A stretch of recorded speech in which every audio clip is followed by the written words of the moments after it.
India और England की 5 मैचों की सीरीज कमाल की सीरीज चल रही है। अगर देखा जाए स्टार्टिंग से तो पहला मैच इंग्लैंड ने 5 विकेट से इंडिया को हराया। 5वें दिन तक वो गेम गया और कमाल का फाइट नजर आया। लेकिन अगर देखा जाए दूसरे मैच में इंडिया ने इंग्लैंड को हराया, वो भी मैच 5वें दिन तक गया, 336 रन से इंग्लैंड को हराया। तो 1-1 की बराबरी हुई।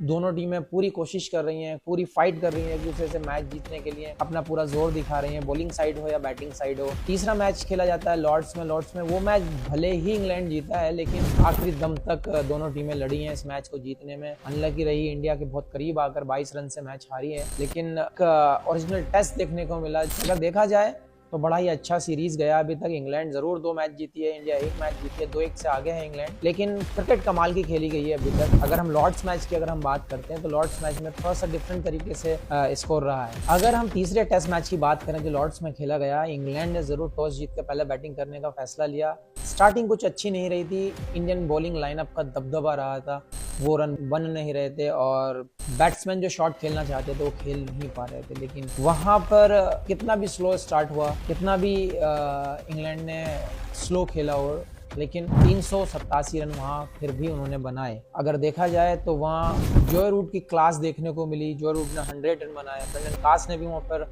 56 रन बनाए, जेमी स्मिथ एक बार फिर से 51 रन बनाए और बैक एंड में अगर देखा जाए तो ऑलराउंडर लिस्ट में कप्तान बेन स्टोक्स ने भी 44 रन बनाए। लेकिन ओवरऑल अगर पैकेज देखा जाता है तो फर्स्ट इनिंग में इंग्लैंड ने पहले बैटिंग करते हुए एक 387 रन का स्कोर दिया इंडिया को। अगर बॉलिंग की अगर बात की जाती है तो यहाँ पर जसप्रीत बुमराह एक बार फिर से अपने 5 विकेट लेने में सफल रहे। अगर हम बात करें नीतीश कुमार रेड्डी और मोहम्मद सिराज की तो 2-2 विकेटें उनके हाथ लगी और 1 विकेट लगी थी जडेजा के हाथ। तो इस तरीके से इंग्लैंड 387 रन पर आउट हुआ। इंडिया के सामने 387 रन का टारगेट था। केएल राहुल और जायसवाल शुरुआत करने के लिए जब आए, शुरुआत कुछ खास अच्छी रही नहीं वहां पर, लेकिन केएल राहुल ने अपनी क्लास दिखाई, अपना जो टेम्परामेंट है उसको दिखाया। पहले भी कर चुके हैं लॉर्ड्स में, उन्होंने अपनी इनिंग्स को दिखाया है, अपनी क्लास को दिखाया, अपने शॉट्स दिखाए हैं। लेकिन यहाँ पर एक एंड पकड़ कर रहे और यहाँ पर 100 रन बनाए। 177 बॉल में अपना 100 पूरा किया केएल राहुल ने। उसके बाद अगर हम बात करते हैं ऋषभ पंत की, ऋषभ पंत ने भी 74 रन बनाए, वहां पर अच्छी इनिंग खेली। और रविंद्र जडेजा की बात अगर हम करते हैं तो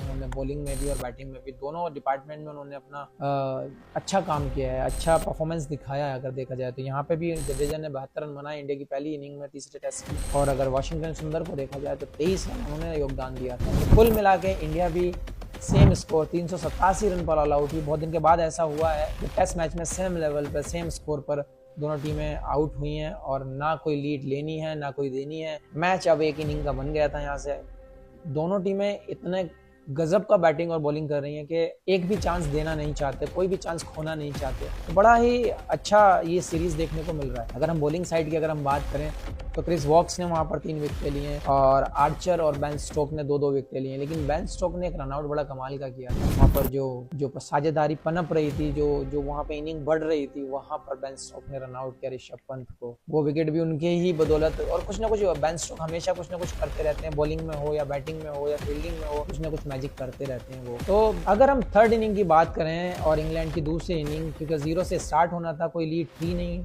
ना तो इंडिया के ऊपर ना ही इंग्लैंड के ऊपर। अगर देखा जाए तो शुरुआत बड़ी डिसेंट सी हुई। 10-15 रन की पार्टनरशिप होती थी, 20 रन की पार्टनरशिप होती थी, विकेट गिर जाता था, बीच बीच के अंतराल में विकेटें गिर रही थी। कोई लंबी इनिंग कोई नहीं खेल पाया थर्ड इनिंग में। अगर देखा जाए सबसे लंबी इनिंग जो रूट ने खेली, 40 रन बनाए। अगर देखा जाए तो उसके बाद सेकंड नंबर पर बेन स्टोक कप्तान ने हाथ दिया, 33 रन बनाए, 33 रन बनाए वहां पर और अपना योगदान दिया इनिंग को आगे बढ़ाने में। लेकिन उसके अलावा अगर हम बात करते हैं तो कोई भी बल्लेबाज 30 रन पार नहीं कर पाया, जिसकी बदौलत 192 रन पर इंग्लैंड आउट हुई।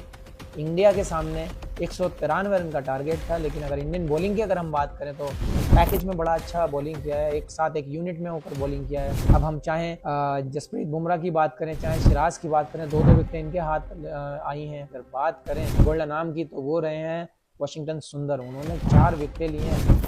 इस विकेट के ऊपर, इस लॉर्ड्स के ग्राउंड के ऊपर 4 विकेटें लेना और बड़े ही कीमती विकेट लेना। अगर देखा जाए तो सारे मेन विकेटें वहां पर उन्होंने ली हैं। वॉशी ने जो बॉल किया है बड़ा कमाल का टेम्परामेंट दिखाया है, बहुत अच्छी लाइन और लेंथ पे बॉलिंग की है। आप चाहे आप जॉय रूट को ले लो, आप चाहे बेन स्टोक को ले लो, बड़ी कमाल की इन्होंने बॉलिंग की है और 4 विकेटें हासिल की।